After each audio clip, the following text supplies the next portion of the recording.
last April. You know, right when you were kind of not starting out, but getting getting the hot thing, getting hot. Yeah, you had a couple of, couple of songs that were picking up. Wack 100 recently made a comment about you, saying you're the next big target. Why do you think he said that? Do you think he's wishing that on you, or is he just talking about the way the industry works, where people always look for the next big target? It seems like now that Foolio is out of the picture, Wack might think the next move is to come for you. It's almost like he's opening the door for others, and right now it feels like things are falling apart for Yungeen Ace. It's a lot like what Lil Baby went through trying to make his way through all the drama. Wack 100 recently made a comment about you, saying you're the next big target. Why do you think he said that? Do you think he's wishing that on you, or is he just talking about the way the industry works, where people always look for the next big target? It seems like now that Foolio is out of the picture, Wack might think the next move is to come for you. It's almost like he's opening the door for others, and right now it feels like things are falling apart for Yungeen Ace. It's a lot like what Lil Baby went through trying to make his way through all the drama. Yungeen Ace recently dropped a bombshell, telling everyone that a TK is no longer a thing. He tweeted, "There's no such thing as a TK anymore, it's over," and shared a video on Instagram saying, "No more ATK, don't talk about it. Everyone loves to run their mouths, but when it's time to show up, where is everyone? Don't talk, just act when it matters. Don't be out here talking without backing it up." It looks like Ace is ready to move on and focus on what's ahead, leaving the past behind. Yungeen Ace recently posted a message that got people talking. He told everyone to stop talking about him and focus on their own lives, saying, "Don't talk about me, talk about yourself." This sparked a lot of attention, especially after watching Lil Baby's interview. Yungeen Ace seems to feel like trouble is coming his way. He even mentioned that he knows the feds are getting close, and DJ Academics warned him that he's next. Wack 100 also made some comments saying that Ace is next, but it's unclear if it's a warning or just the reality of his situation. Recently, ATK rapper Yungeen Ace was called in by the police for questioning about the tragic incident involving Julio Foolio. The police are looking into his recent songs "Do It" and "Game Over" as part of the investigation. As of now, 5 people, including Alicia, Zayshawn, Rashad, and Devon, have been arrested in connection to Julio Foolio's passing. However, authorities believe that Yungeen Ace is the main person involved and are planning to arrest him soon. Because of this, they've been canceling his concerts and trying to block his business moves. Yungeen Ace opened up about the situation, saying that some people aim for high-profile targets to make a name for themselves. He believes now that Foolio is no longer in the picture, he might be the next person in line to be targeted. But Yungeen Ace made it clear that he's not someone who will just let things happen to him. He's been living his life prepared for anything, and no one's going to take advantage of him. Despite all the talk of things coming to an end, as DJ Academic said, the situation is far from over and the tension is still high. Yungeen Ace recently shared a heartbreaking memory from a few years ago when he was ambushed by several men while leaving a restaurant. Unfortunately, during the attack, his brother lost his life.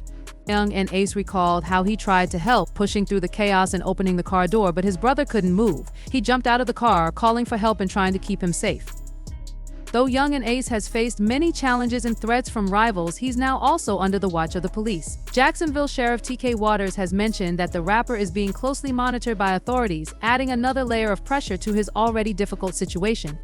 The Jacksonville Sheriff's Office has sent a strong message to Yungeen Ace and his ATK crew after Julio Foolio's associates were caught. Sheriff TK Waters made it clear that they are always keeping an eye on Yungeen Ace and his crew in Jacksonville. Even though there isn't an active investigation on him right now, Waters pointed out that they're always aware of his whereabouts. He stressed that this is important for the safety of the community, making sure that Yungeen Ace can't move around without law enforcement knowing where he is. Foolio was clearly sharing way too much on social media, almost like he was trying to break some kind of record for revealing his location. Once he arrived at the club, he posted again, giving out the exact spot where he was sitting and saying, "It's my birthday, man. Everybody's pulling up." He was so hyped and excited, but in doing so, he gave his enemies all the time they needed to figure out where he was and come up with a plan to catch him. It was a huge mistake that would come back to haunt him.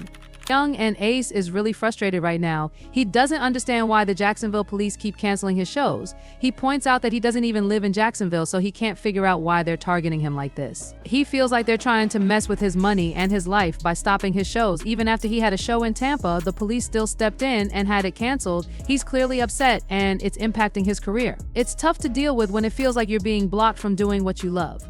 Yungeen Ace is really frustrated right now. He's had multiple shows planned in places like Virginia, Tampa, and Gainesville, but all of them were suddenly canceled. He doesn't understand why, especially since he doesn't even live in Jacksonville. He's asking why his shows are being canceled and why it feels like people are trying to mess with his life and money. The reason behind all of this seems to come from a video that got leaked online.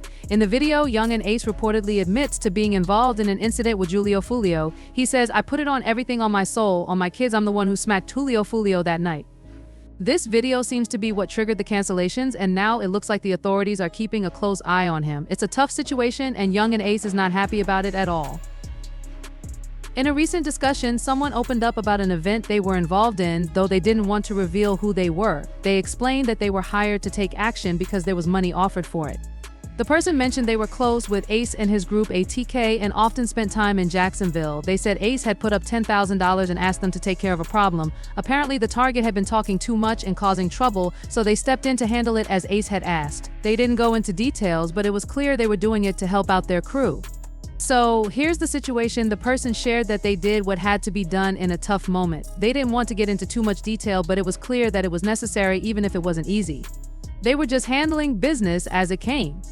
Meanwhile, the police were putting together more evidence linking Yungeen Ace to the whole thing with Julio Foolio. The latest reports say Julio Foolio, born on June 21, 1998, was ambushed by rival street members in Tampa early on a Sunday morning. What was supposed to be a fun birthday weekend turned into a nightmare because of all the drama on social media. It all started to spiral out of control from there. Julio Foolio and his crew had rented an Airbnb for the weekend in Tampa. As soon as they arrived, Foolio was hyping up his pool party on Instagram. He posted, "Hey, the pool party starts today at 5 or 6. If you already have the address, pull up. If not, DM me right now and I'll send it to you. We just got here. It's about to be lit. Come through to the pool party in Tampa." He was ready to turn up and wanted everyone to join in on the fun. Foolio was all about the hype, saying, "Pull up at 5:30. We're about to get everything right." The party's starting at 6, but the party at the Airbnb didn't last long, only about 2 hours. He shared moments from the inside on his Instagram story, showing drinks and hanging out with several women, all having fun. The girls were laughing and enjoying themselves, but meanwhile, his rivals were watching him closely from the other side. They were keeping track of every move, already planning their next move to catch him off guard. This would be the first of several mistakes Foolio would make that night. Yungeen had no idea he was putting himself in even more danger by sharing his every move on social media. With over 1 million followers, including his rivals, he gave them all the details of his night. About an hour after posting, the police arrived at his Airbnb after the landlord called them, kicking Foolio and his crew out. But instead of laying low, Foolio jumped right back on Instagram to announce his next move. He posted a flyer for a nearby club, inviting everyone to pull up. The problem? He also accidentally revealed the club's address to all his followers. It's almost like he was unknowingly setting himself up for trouble. Charleston White shared his thoughts, saying he's not in heaven. He had plenty of chances to make things right, but instead he kept disrespecting people, even rapping at the graveyard and hurting others. Some folks are probably relieved it's over, but there are others who will miss him. He believes that Julio Foolio's disrespectful actions made him a target, especially from Yungeen Ace's crew. This all connects to the deepening feud and the tragic events that followed. It's a situation that could have been avoided if things were handled differently. On the night of the 23rd, everything seemed to fall into place for Yungeen Ace, a day that held some personal meaning for him, but more on that later. After leaving the club, Foolio and his crew were finally ready to call it a night. They gathered in the parking lot while his manager tried to find them a place to stay. The crew decided to head to a nearby Holiday Inn. When they got there, everything seemed calm at first. But soon, rival cars began pulling up, filled with people ready to take action. What happened next would change everything. As Foolio and his crew arrived at the Holiday Inn parking lot, things quickly took a dangerous turn. Rival street members pulled up, stepping out of their cars dressed in all black clothing and masks, clearly targeting Foolio's group. These men were armed and their goal was clear: find Foolio. This wasn't just a random confrontation, it felt like revenge. The timing was everything. It was the 23rd, a date that held heavy meaning. Foolio had just released his song When I See You, where he made fun of Yungeen Ace for losing his brothers on the same day. In the lyrics, Foolio taunted Ace's pain, and now it seemed like those words had come back to haunt him. On the 23rd, the day Foolio had dissed Yungeen Ace in his song, things came full circle. Foolio had mocked them, talking about how his rivals would be taken out, but this time it was Yungeen Ace's crew getting back at him. On that same day, they went after Foolio's crew, hitting 4 people, just like Foolio had bragged about in his diss track. In a song of his own, Yungeen Ace seemed to confirm the revenge, rapping 4 in the car, 1 of them gone, 3 got hit, which echoed Foolio's words. It wasn't just a coincidence, it was clear payback. The same words came back to haunt him.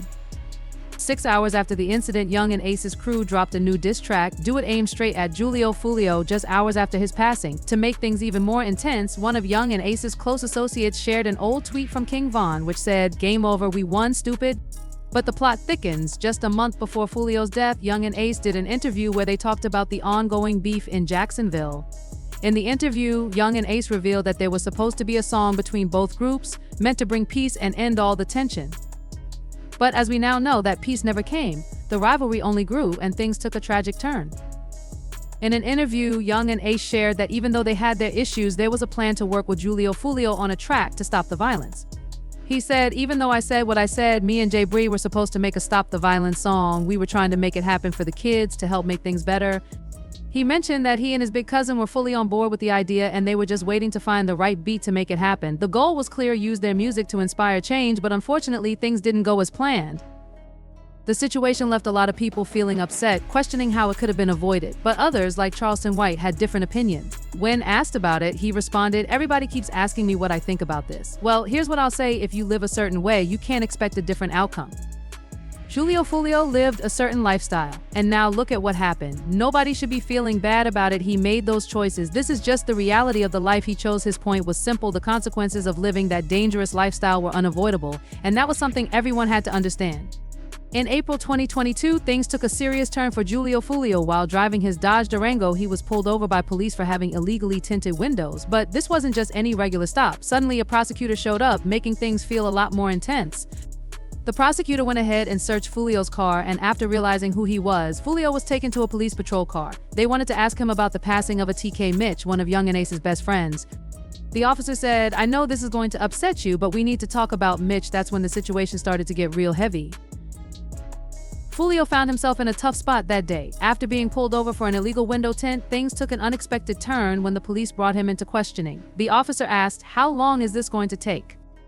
Foolio tried to stay calm, replying, "Not too long. It depends on what you want to know." He knew this wasn't just a regular stop. They were digging into something serious. As they took him in, Foolio could feel the pressure. The officer asked about his job, to which Foolio answered, "I'm an artist," but then the conversation shifted to Mitch, his best friend from the ATK crew. The officer wanted to know what Foolio knew about Mitch's passing. Foolio, staying cool, said, "I was in Miami when it happened. I don't know much about it." It was clear things were escalating quickly, and Foolio was walking a fine line between staying calm and dealing with some tough questions. Foolio was still trying to take in the news about his friend Mitch when the calls started pouring in. He was in Miami working on music and scrolling through Instagram when he saw everyone in Jacksonville talking about it. The whole city was in shock. Detectives, knowing that Foolio and Mitch were close, started asking him questions. The first thing they asked was where he was when Mitch was killed. "I'm the lead investigator on your friend's case," one of the detectives said. "I'm not sure how close you two were, but I need to know what you know." Foolio, feeling the weight of the situation, stayed calm but knew things were getting serious. The detectives were focused on him now, and he had to answer their questions carefully. The detectives wanted to know everything about Foolio's relationship with Mitch. "How long have you known him? How did you meet?" they asked, hoping to find something they could use. But Foolio kept it clear he didn't know anything. He didn't want to get involved in something he wasn't part of. They kept pressing, trying different ways to get him to talk. One of the detectives even suggested, "If you hear anything, let us know. If you know his mom, maybe you could call her." They were trying to make him feel like he could help, but Foolio stayed quiet. He didn't have anything to say about what happened, and he wasn't going to make something up. The detectives kept asking Foolio about his music and why it seemed tied to so much crime. They knew he had been involved in a lot of incidents, and they were trying to connect the dots, but Foolio wasn't giving up any answers. He kept saying, "I don't know anything about that," and denied having anything to do with Mitch's passing. Even when the detectives tried to make him feel responsible, like he needed to give answers for the sake of his family or his community, Foolio stuck to his story. He stayed quiet, not sharing anything that could get him in trouble. All he kept saying was that he was just focused on his music, not all the drama around it. It seemed like he wasn't ready to open up, no matter how much pressure the police put on him. The detectives kept pressing Foolio, but he stayed calm and didn't give in. They asked, "Do you think your music or the way you act in your songs had anything to do with what happened?" Foolio responded, "No, because even before I started rapping, this stuff was happening. You can't just blame my music for what went down." Then they asked, "Do you think the back and forth in your songs could have influenced anyone or triggered something?" Foolio stayed consistent, saying, "No, it's not the music causing this." He wasn't about to admit anything that could link him to the situation. Despite all their questions, he wasn't backing down. A lot of people were upset with Foolio for not being honest with the police. ATK Mitch had a family that just wanted to know what happened to him, but Foolio wouldn't share any information. As we move into 2024, many believe that Julio Foolio's passing was a response to Mitch's death. That's why the police are so focused on investigating and making sure Yungeen faces the consequences. This ongoing situation has left a lot of questions hanging, and people are eager for answers.